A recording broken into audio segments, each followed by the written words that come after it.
जय हिंद दोस्तों, कैसे हैं आप। एक बार फिर से स्वागत है आपका हमारे इस YouTube चैनल पर। स्वतंत्रता दिवस के इस शुभ अवसर पर हम आपके लिए लेके आए हैं आज के मुख्य समाचार। तो चलो शुरू करते हैं आज की पहली खबर। लाल किले से चीन पाक पर बोले पीएम मोदी, जिसने भी आंख उठाई माकूल जवाब दिया। 74वें स्वतंत्रता दिवस पर प्रधानमंत्री नरेंद्र मोदी ने लाल किले की प्राचीर से हुंकार भरते हुए कहा कि LOC से लेकर LAC तक जिसने भी हमें आंख दिखाई है, हमने उन्हें माकूल जवाब दिया है। पीएम मोदी ने कहा कि हमारे जवान क्या कर सकते हैं, इसे पूरी दुनिया ने लद्दाख में देखा। संप्रभुता की रक्षा के लिए जोश से भरा देश। तो दोस्तों, पीएम मोदी ने लाल किले से कहा कि इतनी आपदा के बाद भी सीमा पर देश में सामर्थ्य को चुनौती देने की गंदी कोशिश हुई है, लेकिन LOC से लेकर LAC तक देश की संप्रभुता पर जिस किसी ने भी आग उठाई, देश की सेना ने, हमारे वीर जवानों ने उसका उसी भाषा में जवाब दिया है।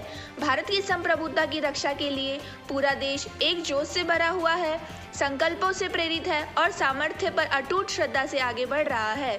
इस संकल्प के लिए हमारे वीर जवान क्या कर सकते हैं, देश क्या कर सकता है, ये लद्दाख में पूरी दुनिया ने देख लिया है। आतंकवाद हो या विस्तारवाद, भारत डट कर रहा मुकाबला। तो दोस्तों, पीएम मोदी ने कहा कि मैं आज मातृभूमि पर न्योछावर उन सभी वीर जवानों को आदरपूर्वक नमन करता हूँ। आतंकवाद हो या विस्तारवाद, भारत आज इसका डटकर मुकाबला कर रहा है। प्रधानमंत्री नरेंद्र मोदी ने कहा कि जितने प्रयास शांति और सौहार्द के लिए है, उतनी ही प्रतिबद्धता अपनी सुरक्षा के लिए है। उन्होंने कहा कि भारत अब रक्षा उत्पादन में आत्मनिर्भरता के लिए पूरी क्षमता से जुट गया है। देश की सुरक्षा हमारे बॉर्डर और कोस्टल इंफ्रास्ट्रक्चर की भी बहुत बड़ी भूमिका है। इसी के साथ दोस्तों, पीएम मोदी ने कहा कि हिमालय की चोटियां हो या हिंद महासागर के द्वीप, आज देश में रोड और इंटरनेट कनेक्टिविटी अभूतपूर्व विस्तार हो रहा है, तेज गति से विस्तार हो रहा है। प्रधानमंत्री ने कहा कि आज भारत ने असाधारण समय में असंभव को संभव किया है। इसी इच्छा शक्ति के साथ प्रत्येक भारतीय को आगे बढ़ना है। वर्ष 2022 हमारी आज़ादी के 75 वर्ष का पर्व अब बस आ ही रहा है। उन्होंने कहा कि हमारी पॉलिटिक्स, हमारे प्रोसेस और हमारे प्रोडक्ट सब कुछ सर्वश्रेष्ठ होने चाहिए, तभी हम एक भारत श्रेष्ठ भारत की परिकल्पना को साकार कर पाएंगे।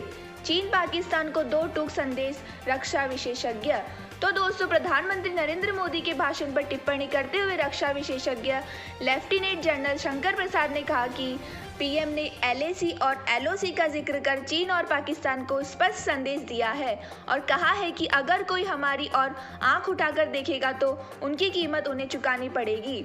रक्षा विशेषज्ञ शंकर प्रसाद ने कहा कि पीएम ने पड़ोसी देशों को लेकर भी अपनी नीति स्पष्ट कर दी है।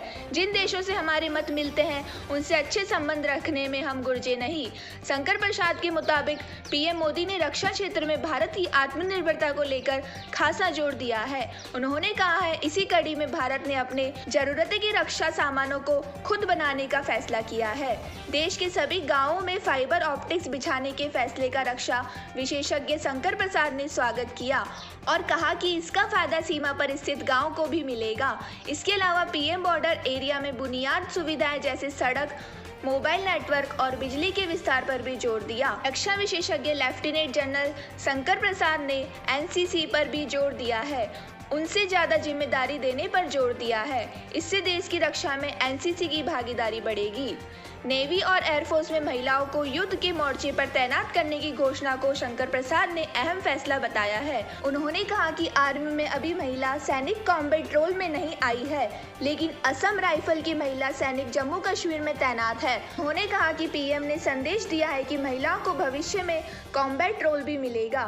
रक्षा विशेषज्ञ शंकर प्रसाद ने कहा कि पीएम 80 से 90% भाषण विकास, स्वास्थ्य और कोरोना पर केंद्रित था, लेकिन पीएम ने संतुलित तरीके से चीन और पाकिस्तान को संदेश दे दिया है कि ये दोनों देश चौकन्ने हो जाए। लद्दाख में हमने करके दिखाया है और अगर धृष्टा करने की कोशिश की गई तो भारत की ओर से ताकतवर तरीके से दुश्मनों को जवाब दे देगा। तो दोस्तों, यह थे आज के मुख्य समाचार। तो इस चैनल को लाइक करना, शेयर करना, सब्सक्राइब करना तथा बेल आइकन दबाना ना भूले। धन्यवाद।